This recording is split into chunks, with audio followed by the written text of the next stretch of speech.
Nos encontramos con el consultor Adrián Salvucci, experto en temas internacionales, particularmente un gran experto y estudioso en lo que es el poder mundial y todos los afluentes que conducen al control del gobierno único, aparentemente, en el mundo. Entiende lo que son las fuerzas, las instituciones que, digamos, complotan o dirigen el mundo hacia el gobierno único. Queremos preguntarle, si usted nos puede explicar, Adrián Salvucci, qué significa el Grupo Bilderberg, qué es, cada cuánto se junta, qué objetivo tiene y recientemente se han juntado a ver qué opinión nos puede dar al respecto. Bien, buen día, Juan Manuel. Antes que nada, gracias por tenerme en el programa. El Grupo Bilderberg es una de las organizaciones, quizás una de las más notorias, de más alto perfil, de esta naciente o ya bastante desarrollada estructura de poder de la globalización o del nuevo orden mundial, como se le suele llamar.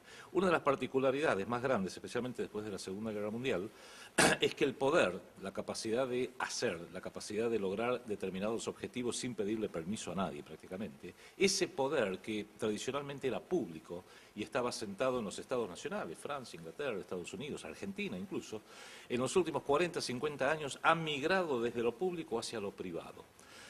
Y hoy podemos decir que el poder a nivel mundial está privatizado. Y en realidad, aunque creemos verlo emanar desde la Casa Blanca, desde la Casa Rosada o desde el número 10 de Downing Street, en realidad esos son voceros circunstanciales del verdadero poder que está atrás, que está detrás de las bambalinas, por así decirlo. Pero que innegablemente lo que en alguna medida tenemos que entender es que se han dado a sí mismos las estructuras que les permiten a ellos gerenciar este poder a nivel mundial y lo hacen desde espacios privados. El grupo Bilderberg, diría, es una de las organizaciones más importantes porque en esta pirámide, en esta estructura piramidal que tiene el poder, porque no es democrático, es absolutamente piramidal, el grupo Bilderberg no está en la cima, pero está bastante cerca de la cima. Hay otras organizaciones que están un poquito más abajo, a mi criterio, por ejemplo la Comisión Trilateral, que es eminentemente política, el Consejo de Relaciones Exteriores, el CFR, por sus siglas en inglés, en Argentina el CARI, mucho más abajo, pero también es parte de su estructura de poder, la Sociedad de las Américas en Estados Unidos, y fueron fundados en distintos momentos a lo largo del siglo XX, básicamente. Por ejemplo, el CFR en el año 1919, la Trilateral en 1973 y el grupo Bilderberg se forma en 1954. Se reúnen anualmente en distintos lugares y se fundó por allá por 1954 a instancias o por iniciativa del entonces príncipe consorte de la reina Beatriz de Holanda. Y se reúnen en un pueblito que se llama Oosterbeek, en Holanda, en un hotel que se llama Bilderberg, que existe todavía, por eso que en alguna medida le quedó ese nombre por su primer lugar de reunión en este hotel Bilderberg en Oosterbeek, Holanda. Desde entonces se vienen reuniendo anualmente, han hecho las reuniones prácticamente en los principales países del primer mundo. En el año 2008 fue en Virginia, en Estados Unidos, en el año 2009 fue en Grecia y ahora en el año 2010 fue cerca de Barcelona, un pueblito que se llama Sitges, cerca de Barcelona, en España. Reúne, diríamos, a los voceros del poder desde distintos ámbitos. Están las familias, las noblezas europeas, en este caso representado usualmente por la reina, en este año que estamos viviendo, que en la reunión de Barcelona, representado por la reina Beatriz de Holanda y la reina Sofía de España. Hay distintas noblezas y realezas de distintas partes de Europa. Están los altos funcionarios de las grandes corporaciones. Hubo gente de Goldman Sachs, hubo gente de Microsoft, hubo gente del Banco City, de las empresas contratistas de defensa, la Boeing, la General Dynamics, distintos funcionarios de economía y de relaciones exteriores de distintos países. Por ejemplo, estuvo el secretario del Tesoro norteamericano Timothy Geithner. No suelen aceptar gente de fuera del primer mundo industrializado y ahí podríamos decir que van tomando las decisiones macro, o sea, las grandes decisiones de hacia dónde habrán de conducirse los lineamientos principales para llevar al mundo, a mi juicio, crecientemente hacia una estructura de gobierno mundial. Por así decirlo, se ponen de acuerdo en el libreto. Después cada uno vuelve a casa y cada uno hace la parte que le corresponde en ese libreto acordado. Uno lo hace desde su puesto de ser el número uno en Goldman Sachs o en Citicorp, otro lo hace siendo el secretario del Tesoro de Estados Unidos, otro lo hace siendo el primer ministro británico, otra la hace siendo la reina de Holanda o la reina de España, otro lo hace siendo el número uno de la Ford Motor o de la General Motors o de las distintas empresas que sean. Y así en alguna medida cada uno, es como una orquesta, cada uno ejecutando la parte que le corresponde en un libreto, los primeros violines, los segundos violines, los oboes, los metales, la percusión, se va dando este planeamiento que a veces parece ser irrefrenable y difícil de oponerse a él, de esta creciente globalización bajo el nuevo orden mundial. Yo creo inclusive, Juan Manuel, que podemos percibir que se ha producido una fractura o algunas disidencias muy importantes en el seno de Bilderberg, que aclaremos es una reunión súper secreta, no la puede mantener secreta, pero súper privada, porque secreta no la puede mantener, pero sí arman un operativo de seguridad que hace imposible que nadie se acerque, salvo por periodistas de un medio en particular que se llama The Economist. The Economist es la revista semanal de geopolítica que se publica en Londres, es muy del riñón de esta estructura de poder. Sí permiten que vaya uno o dos periodistas, Bill Emmott, por ejemplo, el antaño que es su director, su jefe de redacción, y tiene la particularidad, es, como te decía, es del rancio riñón del poder y hasta su ubicación es simbólica, porque está en un lugar en Londres que se llama St. James's Square, justo enfrente de la sede de una organización que se la conoce como Chatham House, pero que en realidad es el Instituto Real de Relaciones Internacionales británico, que es la organización hermana del CFR, del Consejo de Relaciones Exteriores, también fundado en 1919, cuando ya por aquel entonces hablaban de armar un nuevo orden mundial que beneficiara a los intereses anglo-norteamericanos. Han evolucionado mucho y ya hoy creo que lo que estamos viendo, y para ir redondeando la idea quizás es el indicio de esta disidencia interna, hoy están arrastrando literalmente al mundo desde el cierre de la etapa de la globalización, la están dando por concluida, la están cerrando, hacia ya la implementación formal de un gobierno mundial. Ya vivimos algo parecido hace 20 años, cuando dieron por cerrado la bipolaridad, donde el mundo estaba dividido entre Estados Unidos y sus aliados, y la Unión Soviética y sus aliados, dividido por la mitad, un mundo inicuo pero estable, porque nadie sacaba las patas de plato, un poquito quizás en Cuba, un poquito en alguna otra parte, pero era un mundo estable. Y dijeron, bueno, terminemos con la bipolaridad porque queremos avanzar hacia la globalización. Y era necesario que una de las dos superpotencias se fuera del escenario histórico, y lo lograron magnífica y pacíficamente con la ida de la Unión Soviética. ¿Quién hubiera pensado 2 años antes, en 1988, que se iba a reunificar Alemania, que iba a caer el muro de Berlín, que se iban a liberar todos los países de Europa Central y que la propia Unión Soviética se iba a fracturar en 20 repúblicas, y que de ser marxista-leninista pasó a ser capitalista? Casi algo imposible de imaginar. Y solo explicable cuando uno entiende que por encima del Kremlin, por encima de la Casa Blanca, hay una instancia superior, que es una instancia global, que creo que es la que vemos reunirse periódicamente en este grupo Bilderberg y otras organizaciones análogas. Ahora, ¿qué es lo que pasa? A lo largo de 20 años la globalización sirvió para perfeccionar el control integral electrónico de la humanidad, o por lo menos de la humanidad que a ellos les interesa. Internet, computadoras personales, la digitalización de todo. De tener 4 o 5 canales de televisión, tenemos 500 canales de televisión. Radios en AM, FM, por Internet. O sea, los chips, hay un control y una superestructura de control electrónico y de información, intercambio electrónico casi total. Esos 20 años sirvieron para hacerlo a nivel global, globalización. Hoy están dando por concluida la globalización. Están cerrando la globalización para pasar al gobierno mundial. Pero aquí que de la misma forma que necesitaron antes que desapareciera la Unión Soviética, no que desaparezca del mapa, sino que desaparezca como imperio que era y pase a ser países más controlables, hoy necesitan que desaparezca Estados Unidos. Porque el gobierno mundial no puede darse el lujo de que siga existiendo una potencia soberana del poder que tiene Estados Unidos, que hoy está en manos de gente amiga, los Clinton, los Bush, Obama.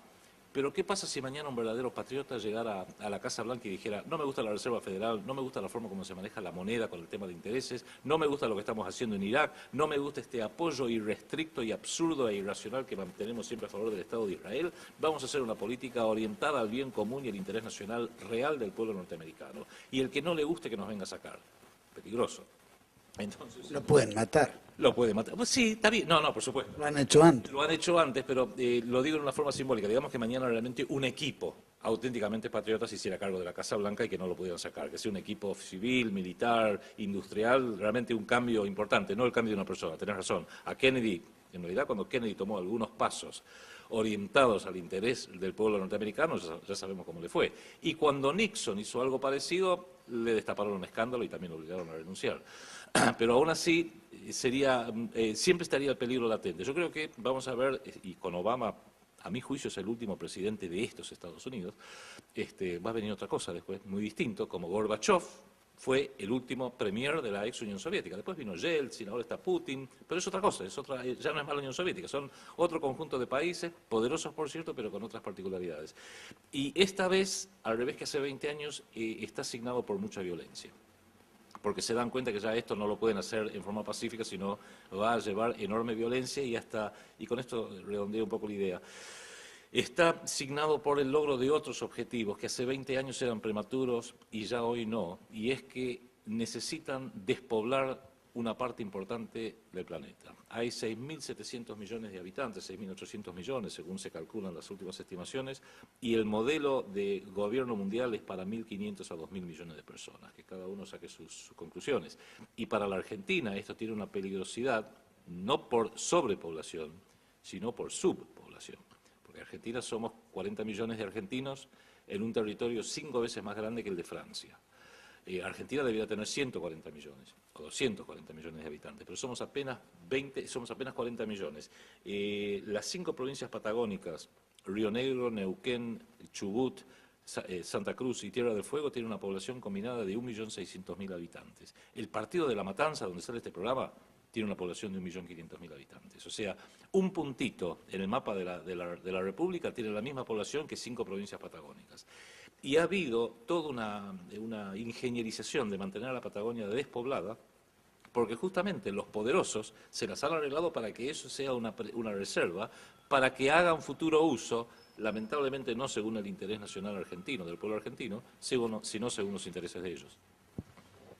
Adrián, usted dijo recién con relación a esta orquesta, ¿no?, de las grandes corporaciones, las grandes empresas, que lógicamente si van a estar reunidos todos esos popes en algún lugar del planeta, tiene que haber algún tipo de seguridad lógica para proteger estos grandes hombres que son tan ricos y que pueden ser atacados por los más pobres. Pero más allá de todo eso, ¿cuál cree usted que son los primeros pasos? ¿Qué resultado cree que tiene esa reunión que se ha dado en Sitges, ahí en Barcelona? ¿Qué resultados cree que ha tenido, por lo menos hasta esta etapa? Bueno, uno de los resultados creo que es el de seguir avanzando hacia en lo que sí uno puede prever que están de acuerdo es que hay que seguir avanzando en cerrar la globalización y darle inicio al gobierno mundial. Donde pareciera haber una disidencia, y creo hasta a veces diría una fractura, es sobre qué base de prioridades hacerlo. Yo te diría, esto no está basado sobre ningún documento, es una impresión mía, que hay 2 grandes facciones. Un sector, tanto en Estados Unidos como en Gran Bretaña, como en Europa, que quiere seguir manteniéndose alineado, casi diría en forma prioritaria, a los intereses del sionismo internacional. Es duro decirlo, creo que vale la pena aclarar, y es muy importante distinguir entre lo que es el pueblo judío, el judaísmo como religión, y lo que es el sionismo como un movimiento político nacido en el siglo XIX, fin del siglo XIX. Tan es así que en Estados Unidos hay sectas cristianas, protestantes, que son totalmente favorables a Israel, totalmente favorables al sionismo. Lo dijo el vicepresidente católico actual de Estados Unidos, Joe Biden, lo dijo en la televisión israelí, en Shalom TV, el 7 de abril de 2007. No hay que ser judío para ser sionista. Miró a la cámara y dijo, yo soy sionista.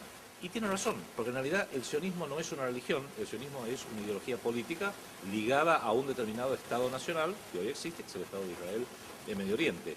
Y hasta te diría a veces que probablemente numéricamente sean más los sionistas no judíos que los sionistas judíos.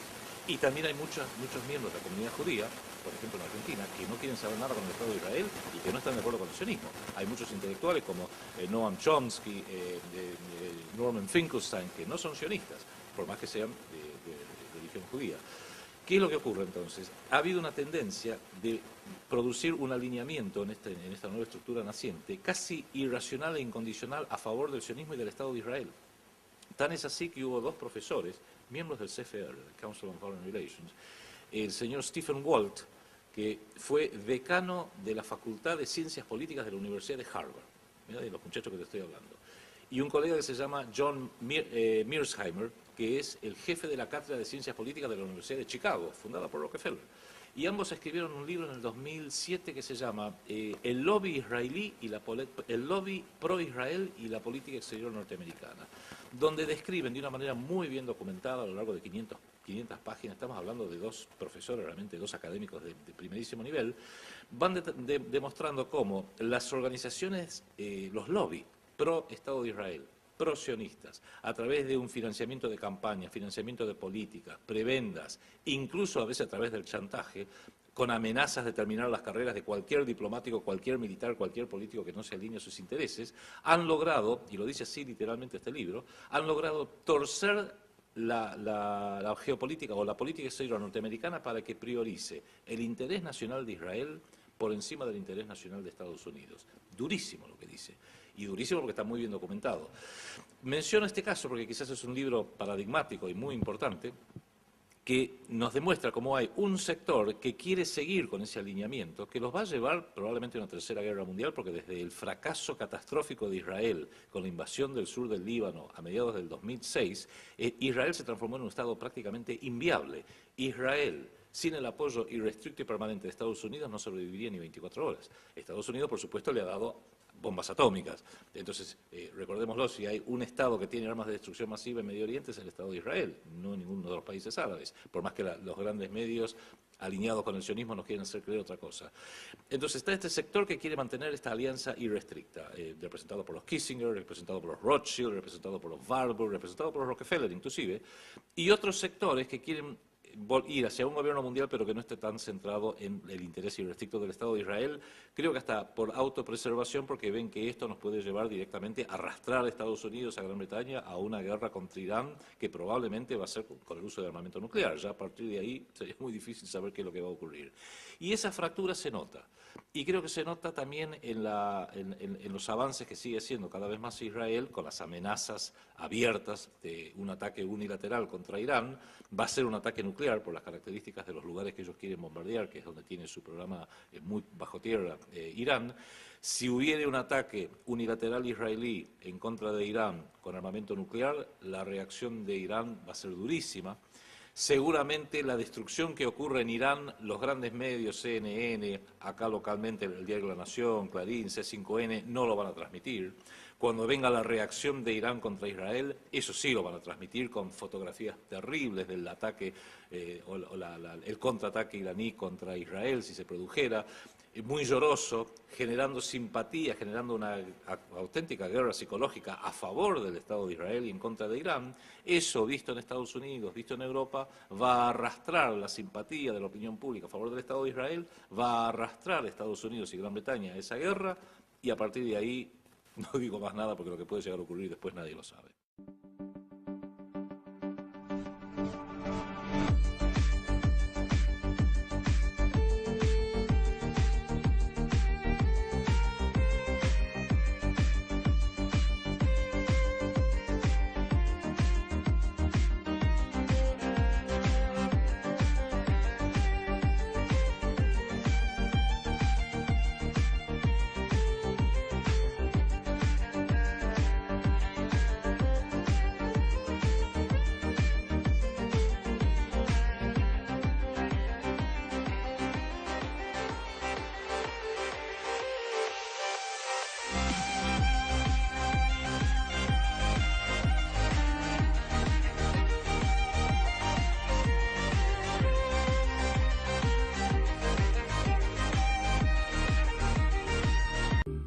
La simpatía de la opinión pública a favor del Estado de Israel va a arrastrar a Estados Unidos y Gran Bretaña a esa guerra, y a partir de ahí no digo más nada porque lo que puede llegar a ocurrir después nadie lo sabe.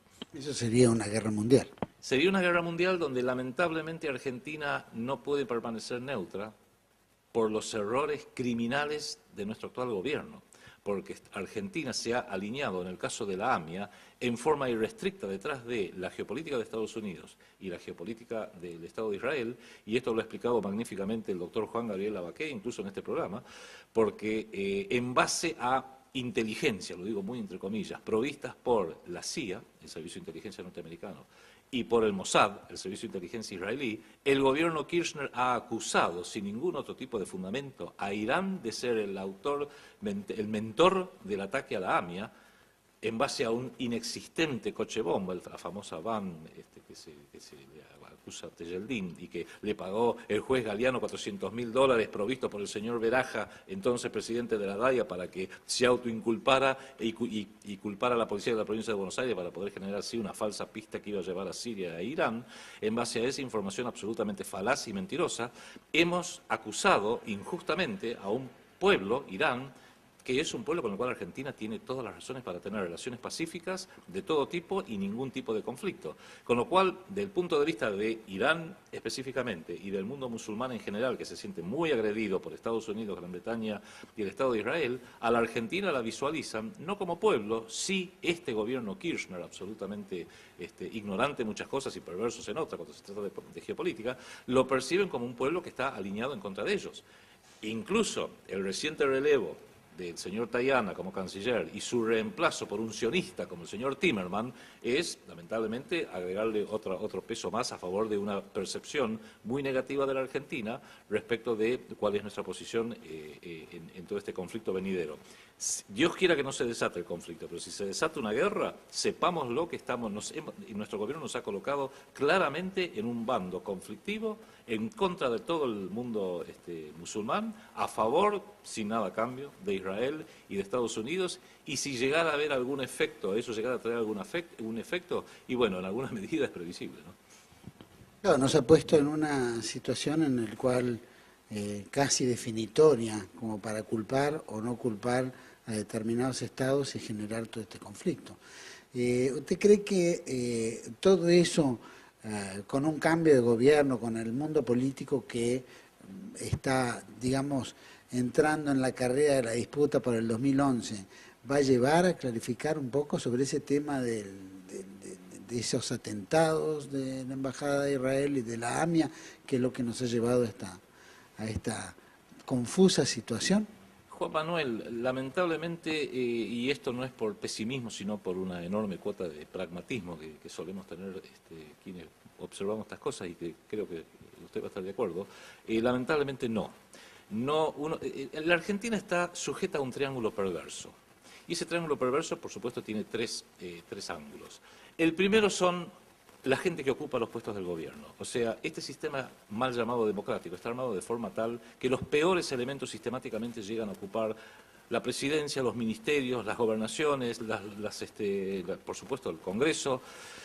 ¿Por qué? Porque está basado sobre quiénes son atractivos para los poderes del dinero. Y el poder del dinero es el que en definitiva decide si alguien va a recibir todo el financiamiento que necesita para su campaña, para estar en televisión, para que La Nación o Clarín o Página 12 le dé espacio para que haga valer sus opiniones, o si va a ser condenado al más total y absoluto silencio, como quienes manifestamos un punto de vista nacional hemos sido condenados desde hace años a no poder hacer oír nuestra voz, salvo en programas como el que gentilmente nos está dando este espacio en estos momentos. Con lo cual, uno de los ejes, uno de los ángulos es justamente que los peores llegan al gobierno. Pero la oposición es una falsa oposición, porque el mismo dinero que financia quienes hoy están en el gobierno, también financian a los que tienen listos entre bambalinas para hacer el eventual relevo. Entonces, si hoy miramos quién está en la oposición, por ejemplo, el señor Macri. Señor Macri, que dijo muy suelto de cuerpo en la televisión que nombró a este jefe de policía Palacios en base a lo que le sugirió la embajada norteamericana y la embajada de Israel, más específicamente la CIA y el Mossad, porque dijo, si hay alguien que sabe quiénes quieren la Argentina es el Mossad israelí. Con lo cual uno podría decir, bueno, por ahí creo que nos va a venir una buena solución. ¿Qué tenemos un poco a la izquierda del centro? Y, por ejemplo, la señora Carrió, pero tampoco veo que la señora Carrió tome una postura distinta y trate de entender de que en realidad la AMIA se explica no buscando una falsa conexión iraní, sino una muy cierta y muy probable conexión israelí.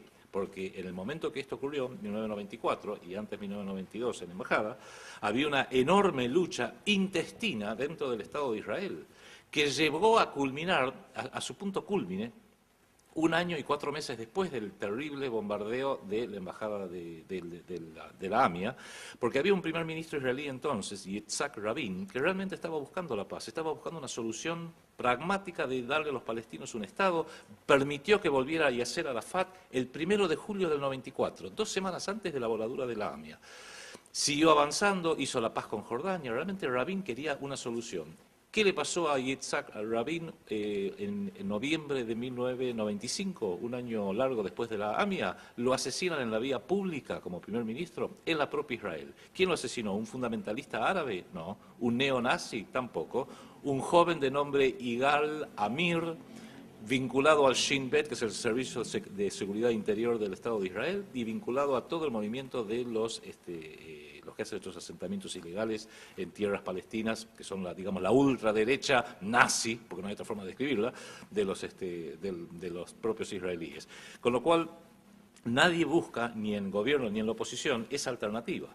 Y el tercer eje perverso en la Argentina son los grandes medios de difusión, que permanentemente le dan micrófono, como decíamos hace unos instantes, solamente a estos voceros que mantengan siempre la línea políticamente correcta. Cualquiera, como vos, como yo, como el doctor Lavaqué, como Mario Cafiero, como Héctor Juliano en lo que es la problemática de la deuda externa, que tenga una visión distinta, es absolutamente silenciado.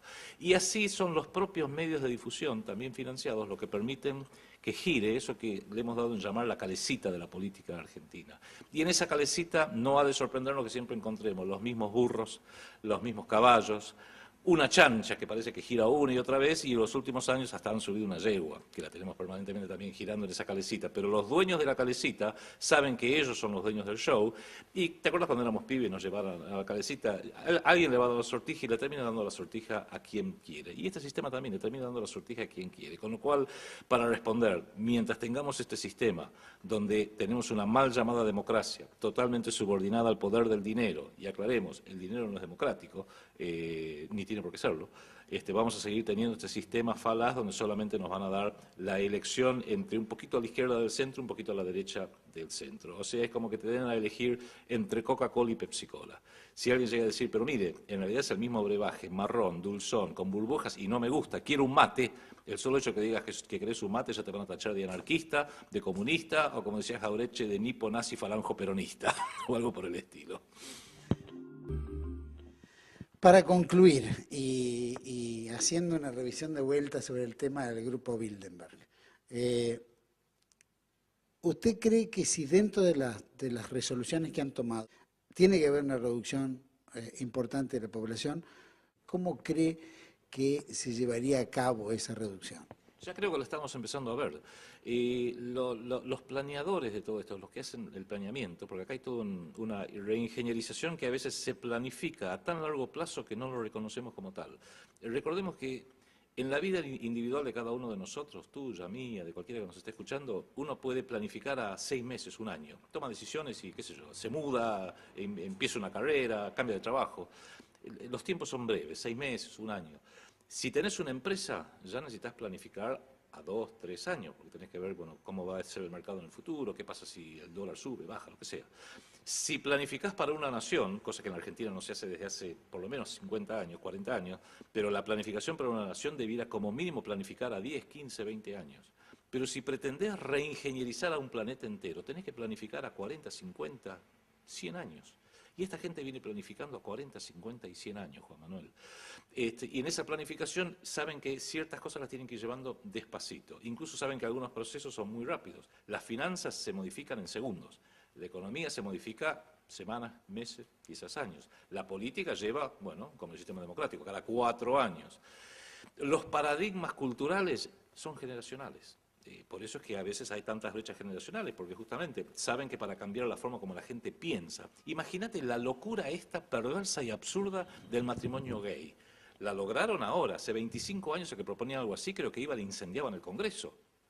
Que si este es el resultado, quizás hasta uno podría llegar a imaginarlo esto. En definitiva, lo que ellos están haciendo ahora es, y desde estos centros de planeamientos hablan de un esquema que en inglés se llama swarm. Swarm viene a ser como una manada, como ¿viste las abejas cuando te vienen todas de repente? O sea, atacar en muchos frentes al mismo tiempo, sabiendo que a lo mejor no todos tienen éxito. Y vos fíjate hoy en día, para bajar la población, enfermedades, Algunos virus que se considera que son virus, como el del SIDA y como el del H1N1, son virus artificialmente creados, que ahora, como han mapeado todo el genoma humano, pueden ser blanco a determinadas cepas de ADN.